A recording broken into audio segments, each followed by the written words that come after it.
আবু তাহা আদনান আজকে ছাড়াছাড়ি হয়ে গেছে। খুশি তো আপনারা? কোন জ্বালালেন না তো। কেউ বোর পক্ষে, কেউ আবু তাহা আদনানের পক্ষে। কেউ বলে পৃথিবী একদিকে গেলেও আবু তাহা আদনানের দেখানো পথ থেকে সরে দাঁড়াবো না। আর কেউ বলে প্রথম থেকেই সন্দেহ করছিলাম এই বেটা খারাপ ছিল। দুনিয়ায় সবাইরে খুশি করা সম্ভব হবে না। পারিবারিক ঝামেলাটা সামনে এনেছে তার স্ত্রী, এটা নিঃসন্দেহে অন্যায়। পারিবারিক ঝামেলা পরিবার দিয়ে মেটানো দরকার ছিল। কিছু মানুষ আছে যখন মাছ পায় না তখন ছিপে কামড় দেয়, আছে না নাই? সম্মান দেয়ার মালিককে আল্লাহ রাব্বুল আলামিন, কেড়ে নেয়ার মালিককে। তবে হ্যাঁ, অবশ্যই যারা যে পথে চলেন সেই পথের কদর করার দরকার আছে না নাই? সারা রাত স্লোগান দেবেন ধানের শীষ, ভোট দেওয়ার সময় দাড়ি পাল্লা হবে? কথা কয় না। আবার সারাদিন স্লোগান দিলেন দাড়ি পাল্লা, ভোট দেওয়ার সময় ধানের শীষ। এটা নেফাকি। কি ফাঁকি? নেফাকি। আপনি যেটা করবেন সেটা স্পষ্টভাবে করেন। আপনি খারাপ কাজটা করলেও সেটা সামনে দাঁড়িয়ে করেন। উপরে বুজুর্গ বুজুর্গ ভাব আর ভিতরে অন্য রকম, এটা করা যাবে? আল্লাহ আমাদের এসব থেকে হেফাজত করুন, বলেন আমিন। সম্মানিত ভাইয়েরা, এলাকার সন্তান, এত করে ওয়াজ শোনানোর কিছু নাই। ওয়াজ যা শোনানোর শোনাবে না। আজমপুর মাঝের পাড়া নতুন মাদ্রাসার উদ্যোগে আজকে 12তম বার্ষিক তাফসিরুল কোরআন মাহফিলের শ্রদ্ধাভাজন সভাপতি জনাব মোহাম্মদ ইসরাফিল হোসেন সাহেব, যিনি সভাপতি মাঝের পাড়া জামে মসজিদ। এছাড়াও নতুন যে মাদ্রাসা হবে, উদ্যোক্তা তো আপনি, নতুন এখানে একটা মাদ্রাসার পরিকল্পনা করা হয়েছে। যেই মাদ্রাসার উদ্যোক্তা শুধু বলবো না, প্রতিষ্ঠাতা বললেও ভুল হবে না, নিজের জমি বিক্রি করে, জমি বিক্রি করে ও আমাদের আরেকজন, উনি সভাপতি না কিন্তু উনি নিজের জমি বিক্রি করে মাদ্রাসা প্রতিষ্ঠিত করছেন, আমাদের আকবর চাচা। আমি তো এই লেখার কিন্তু সবার আবার ভালো করে চিনিও নেই, এজন্য একটু ঝামেলা। তো সভাপতি সাহেব আছেন স্টেজে। এছাড়া আজকে ওনাকেও আমি একটু সত্যি কৃতজ্ঞতা জ্ঞাপন করছি যে জমি বিক্রি করে এই সময় মসজিদের টাকা মেরি দিয়ে জমি কেনার লোক বেশি, ঠিক না বে ঠিক? কমিটি চেঞ্জ হয়েছে আর হিসেব দেবে না, খাতা দেয় কিন্তু হিসেব দেয় না, আছে না নাই? খাতা দেবে, হিসেব দেবে না। তার মানে মসজিদের টাকা নিয়ে জমি কিনে থিয়েছে। ও জমি কিনে সেদিন একজন তো বললো, ভাই মসজিদের টাকা নিয়ে দাদন সাইডে। মসজিদের টাকা নিয়ে সুদ খাওয়ার লোকও আছে না নাই? কারণ অনেক সুদখোর মসজিদের সভাপতি, তো যখন টাকা শর্ট পড়ে তখন ওখানতে পূরণ করে। বুদ্ধি আছে না নাই? আল্লাহর খবর, আল্লাহ ভালো টাকা দিয়ে একটু খারাপ করেছি, কাটাকাটি করে নেও। ওগো আমার ভাইয়েরাম, ও এখনো তো শুরু করে পারিনি। সভাপতিত্ব করছেন ইসরাফিল হোসেন সাহেব, যিনি সভাপতি মসজিদের। এছাড়া আজকে প্রধান মেহমান হিসাবে আলোচনা করবেন হযরত মাওলানা আব্দুল সালাম যুক্তিবাদী বন্ধুবর। বগুড়া থেকে এসেছেন অনেক পথ জার্নি করে। অত্যন্ত দারুণ আলোচক, সমসাময়িক প্রেক্ষাপট নিয়ে খুব ভালো আলোচনা করেন। এবং আমি আর ভাই কয়দিন আগেই মালয়েশিয়া সফর করে আসলাম, ওখানেও আমাদের প্রোগ্রাম ছিল। এছাড়াও ভারত, আরব, সৌদিতেও আমরা একসাথে প্রোগ্রাম করাই, যা আপনারা চায়ের দোকানে বসে বসে চা পান করেন আর ভালো করে এই ওয়াজগুলো শুনতে পারেন, ঠিক না বে ঠিক? এখানে যারা ওয়াজ শুনছেন হয়তো কিছু শুনবেন, কিছু বাদাম খাবেন, আবার কিছু সময় মার্কেটে যাবেন, কিন্তু ইউটিউবাররা যখন দিয়ে দিবে আপনি আপনার ঘরে বসে সার্চ দিয়ে এই আজমপুরের মাহফিল, পুরা মাহফিল দেখতে পারবেন, শুনতে পারবেন। সুতরাং এই ক্যামেরার গুরুত্ব আছে না নাই? এই জন্য আমি বরাবরই বলি, আমার ইউটিউবার ভাইদের সাথে খারাপ আচরণ করা যাবে না। ওদের সাথে খারাপ আচরণ করবেন না। যদি সম্ভব হয় ওদেরকে দুইটা খাওয়াবেন। সম্ভব হইলে মাহফিল কর্তৃপক্ষ, আপনি কয়জনকে এখানে শোনালেন? উনারা তো শোনাবে মিলিয়ন মিলিয়ন মানুষের, বলেন ঠিক না বেঠিক? সুতরাং তাদেরকে একটু সহযোগিতা করবেন, তাদেরকে পারলে একটু বাদাম কিনে দিবেন, তাদেরকে পারলে পেঁয়াজি ভাজা কিনে এনে দিবেন, যে এই নেন আপনারা খান, এটা দিন প্রচারের একটা অংশ হবে। সোয়াব দিবেন কে? আল্লাহ রাব্বুল আলামিন। এই কাজগুলো করবেন। আমার ইউটিউবার ভাইরা অনেক কষ্ট করেন। এছাড়া উপস্থিত আছেন আমার অঞ্চলের পরিচিত অপরিচিত অনেকেই, আমার প্রিয় মুখ। তার মধ্যে অনেক বক্তাও রয়েছেন এখানে যারা খ্যাতি সম্পন্ন মুফাসসিরে কোরআন। বিশেষ করে আমার বন্ধুবর মাওলানা মাহবুবুর রহমান, আমি স্টেজে উঠাইতে চাইলাম, বলল সামনে বসে ওয়াজ শুনবো। উনি আমার উস্তাদ, আমারে ওয়াজ শিখায়। আর সে সামনে বসে আছে। সত্যি আমার কাছে এটা কষ্টের, তারপরে বলল সামনে বসবো, আমার তো কিছু করার নাই। পর্দার অন্তরালে মা বোনেরা রয়েছেন, সাথে আমার বউ আছে। বলছে জায়গা নেই। জায়গা থাকবে কি, আমার বউ নিয়ে আইছে আজকে। মা আসতে চাইলো তো একটু অসুস্থ, বললাম যে থাক অসুবিধা নেই, সালাম ভাই বাড়ির বক্তা আর আমি তো আপনার ছেলে। তো বউকে নিয়ে আসলাম, কারণ ওরও হিদায়তের দরকার আছে না নাই? কথা কয় না, কারণ এখনকার সময়ে বউ হইলো বড় ফিতনা। তুই চলি গেলি আর একদিকে চলি যাচ্ছে, কথা কয় না। এই জন্যই সাথে রাখার দরকার আছে না নাই? গদ খালি আর খবরদার কারণ নিয়ে যাবেন না, বউ নিয়ে যাবেন। হ্যাঁ রাজি তো? ওই যে যাদেরকে নিয়ে যান ওদের নিয়ে যাবেন না, নিয়ে যাবেন কি? বউ নিয়ে যাবেন। আল্লাহ তৌফিক দিন, বলেন আমিন। সবাইকে অন্তরস্থল থেকে সালাম জানাচ্ছি, আসসালামু আলাইকুম ওয়া রাহমাতুল্লাহ। আল্লাহর শুকরিয়া আদায় করছি যে মহান রব আজকে এত সুন্দর একটা পরিবেশ করে দিয়েছেন। এই মাস অনেকেই আশঙ্কা করেন এই মাসে বৃষ্টি হবে, কিন্তু সুন্দরই পরিবেশ করে দিয়েছেন কে? সেই রবের শুকরিয়া আদায় করে সবাই পড়ছি আলহামদুলিল্লাহ। আল্লাহর শুকরিয়া আদায় করে শেষ করা যাবে? আল্লাহ রাব্বুল আলামিন যে নিয়ামত দিয়েছেন, আহারে মাঝে মাঝে চিন্তা করি কত কি তুমি দিলা। ডাক্তার হাসপাতালে গেলে বোঝা যায় যে আমাদের এর মধ্যে কি আছে কি নাই। একটা জিনিস নষ্ট হইলে বুঝবেন যে কি হারাইলেন। নষ্ট না হওয়া পর্যন্ত কেউ বোঝে, কথা কয় না, বোঝে। একটা কিছু হারাইলেই বুঝবেন। চোখ একটা একটু বাঁকাই গেলেই নামটা আর কবির বিন সামাদ থাকতো না, বলতো টেরা কবিরের বাড়ি যাওয়া নাকি, ঠিক না ভাই? ঠিক। কানটা একটু কালা হইলেই বলতো কার বাড়ি যাবা, কালা কবির। চোখ একটা কানা হইলে বলতো কানা কবির। পা একটা একটু 1 ইঞ্চি খাটো হইলে একটু আপ ডাউন করে হাঁটলেই বলতো খুড়া কবির, ঠিক না ভাই? ঠিক। যে আল্লাহ এত সুন্দর করে বানাইলেন, হাত দিলেন, পা দিলেন, চোখ দিলেন, কান দিলেন, দেখার শক্তি দিলেন, আর না চাইতেই অনেকের বউ দিয়ে দিয়েছে। বলেন সুবহানাল্লাহ। বউ আছে না নাই? কার কার আছে দেখি হাত উঁচু করেন। লজ্জা করছে? বউ আছে গর্ব করবেন, দেখি হাত তোলেন। বউ যদি দুটো থাকে তাহলে ডবল গর্ব। হ্যাঁ আজকে এটা বলা যাবে না, আজকে সামনাসামনি, অন্যদিন বলবান। এই সম্মান দেওয়া অন্যদিন হবে। আজ বলে অশান্তি বাড়াই লাভ নেই। বিয়ে করেননি কারা কারা হাত উঁচু করেন। এত কম অবিবাহিত এই অঞ্চলে।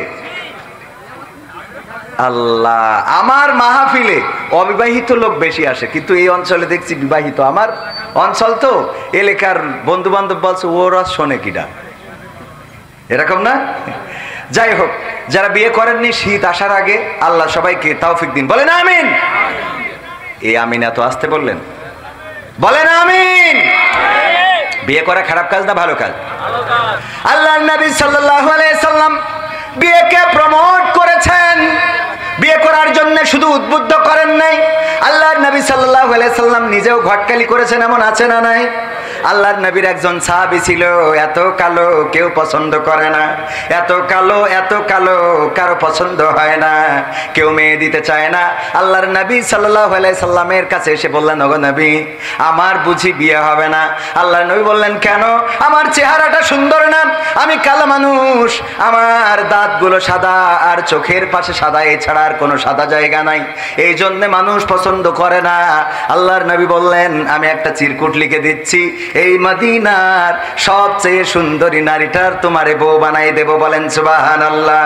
চিরকুট লিখে দিলেন যে আমি প্রস্তাব পাঠাচ্ছি আমার এই সাহাবীর জন্য।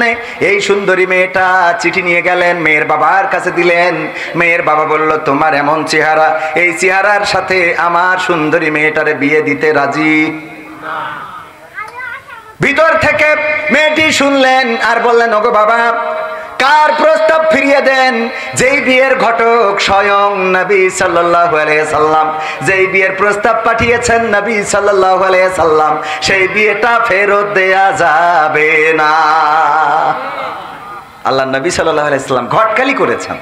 যাই হোক, ওয়াজ করা আমার ওইদিকে যাওয়ার দরকার নেই। আজকে বিয়েকে এত প্রমোট করারও দরকার নেই। বাড়িতে এমনি ঝামেলা, আরও ঝামেলা পেতে জীবনে। সূরা হাসরের সূরা আল ফজরের 4টা আয়াত আমি তেলাওয়াত করেছি। ইমামরা খুব বেশি বেশি তেলাওয়াত করেন, মনে আছে আপনাদের? ইয়া আইয়াতুহান নাফসুল মুতমাইন্না ইরজিই ইলা রাব্বিকি রাদিয়াতাম মারদিয়া ফাদখুলি ফি ইবাদি ওয়াদখুলি জান্নাতি। এই আয়াতটা নিয়ে একটু কথা বলতে চাই। আয়াতটা যখন নাজিল হচ্ছিল তখন পাশে বসা ছিল আবু বকর রাদিয়াল্লাহু তাআলা আনহু। আবু বকর রাদিয়াল্লাহু তাআলা আনহু ইসলামের কততম খলিফা ছিলেন বলেন তো সবাই? কততম? সবাই বলেন কত? প্রথম। এগুলো শিখে রাখেন। মাঝে মাঝে আমি প্রশ্ন করি, দেখেন না, প্রশ্ন করে কম্বল দিই, খাবার দিই, তেল দিই, কম্বল জায়নামাজ দিই, খেয়াল করেন কিনা? এই প্রশ্নগুলোই তো করি। ইসলামের প্রথম খলিফাকে আবু বকর রাদিয়াল্লাহু তাআলা আনহু। ওই সময় অনেকেই অন্য রকম উত্তর দিয়ে ফেলে, কেউ সাহাবীর নাম বলে, কেউ বঙ্গবন্ধুর নাম বলে, আছে না নাই? মনিহারের কাছে একজনের জিজ্ঞাসা করলাম, আমাদের জাতির পিতার নাম কি? কয় বঙ্গবন্ধু শেখ মুজিবুর রহমান।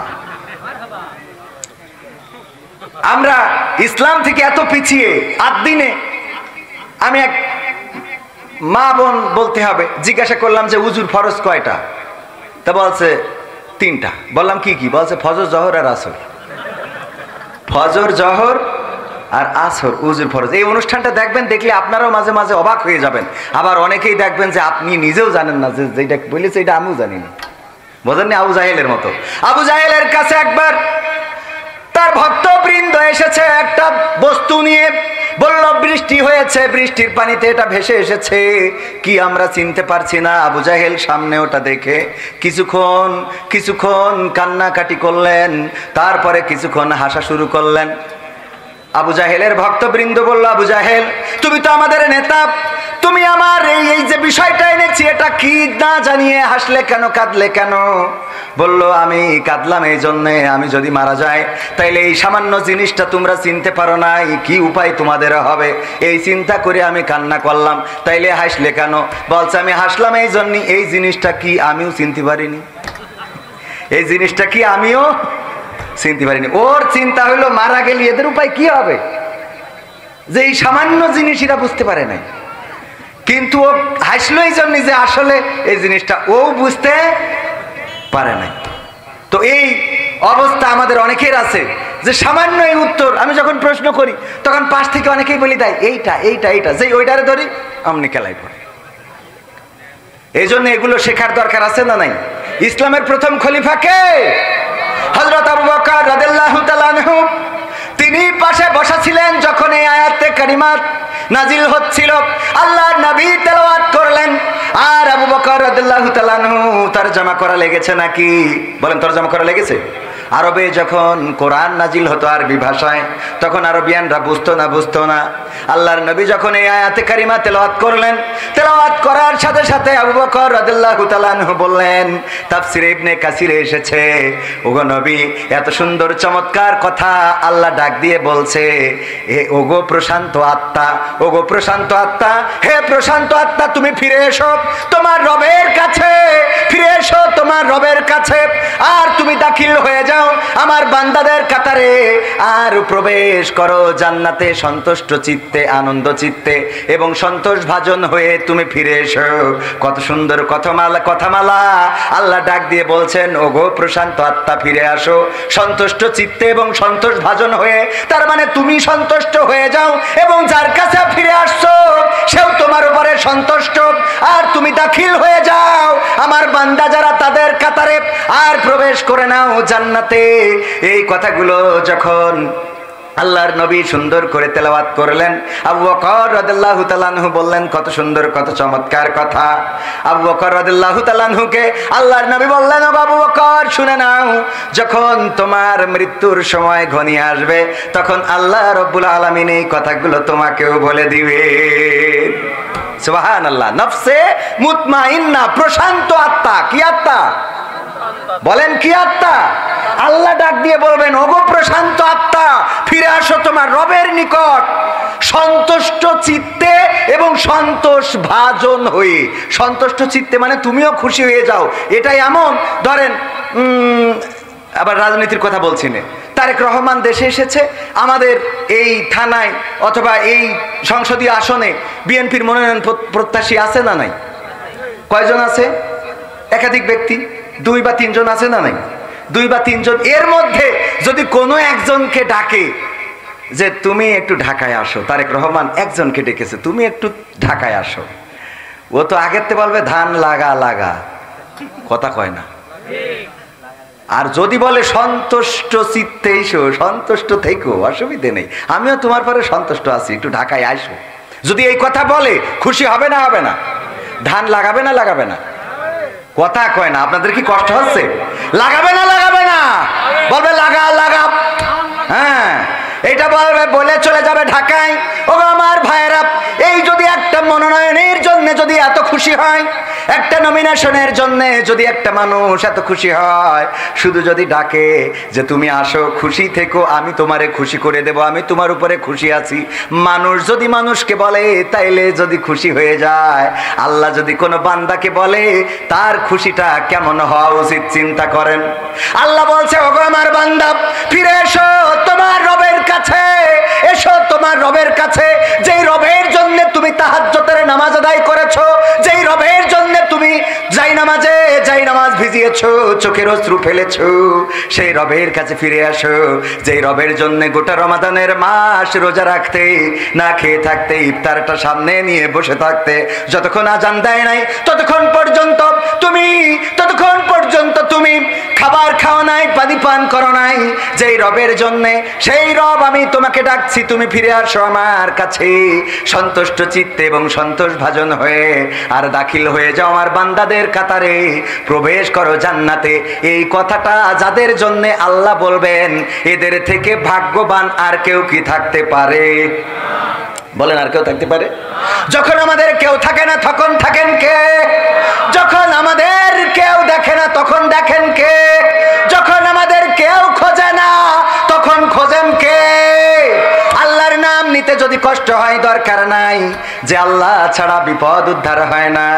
মনিরুল ডাক্তার সাহেব স্টেজে আছে। মনিরুল ডাক্তার সাহেব আমার সাথে এসেছে, হঠাৎ অসুস্থতা। যদি মনিরুল ডাক্তারের কাছেও যেতে চান, পাল্লায় যাইতে সময় লাগবে না লাগবে না? যদি কলটা দিতে চান, ফোনটা ধরাইতে সময় লাগবে না লাগবে না? কলটা সে রিসিভ করবে, ঘুমে আছে না জেগে আছে জানেন না, ডাক্তারের কাছে ফোন দিয়ে হয়তো ফোনেও না পাইতে পারেন, কিন্তু গভীর রাতে পেটের মধ্যে ব্যথা শুরু হয়েছে, চিৎকার করে আল্লাহরে ডাকলে শোনার জন্য কি সময় লাগে নাকি? কথা কয় না, সময় লাগে? আল্লাহরে ডাকলেন, আল্লাহ, ওগো আল্লাহ, পেটের যন্ত্রণায় বাঁচি না, তুমি কোথায় আল্লাহ? আল্লাহ রাব্বুল আলামিন এমন দয়া, ডাকার মতো যদি ডাকতে পারেন, আল্লাহ রাব্বুল আলামিন আপনার যন্ত্রণা কমিয়ে দিবেন। ডাকার মতো যদি ডাকতে পারেন, আল্লাহ আপনার অভাব দূর করে দিবেন। ডাকার মতো যদি ডাকতে পারেন, আল্লাহ রাব্বুল আলামিন আপনার সমস্যা সমাধান করে দিবেন। বলেন সুবহানাল্লাহ। আল্লাহর এই ক্ষমতা আছে না নাই? বলেন, আছে না নাই? আল্লাহকে ডাকলেন কে?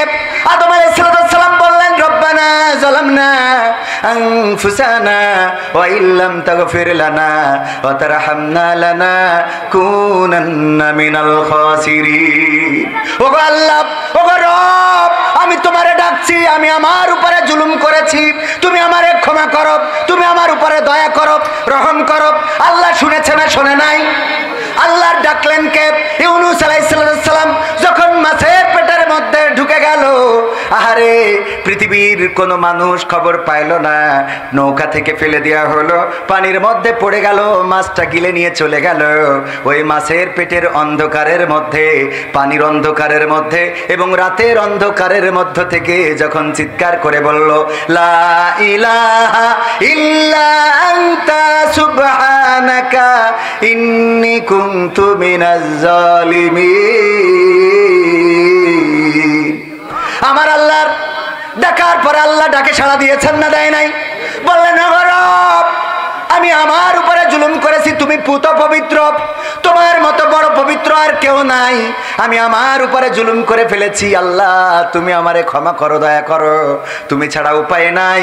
আল্লাহ রাব্বুল আলামিন ইউনূস আলাইহিস সালামের দোয়াটা শুনলেন, আর মাছের পেটের মধ্যে যন্ত্রণা বাড়িয়ে দিলেন, আর মাছ আবার যেখান থেকে নিয়ে এসেছিল সেখানেই দিলেন না, বরং এমন জায়গায় তার ল্যান্ড করে দিয়ে আসলেন, এমন এয়ারপোর্টে নামাই দিয়ে আসলেন যেখানে নিরাপদ। বলেন সুবহানাল্লাহ।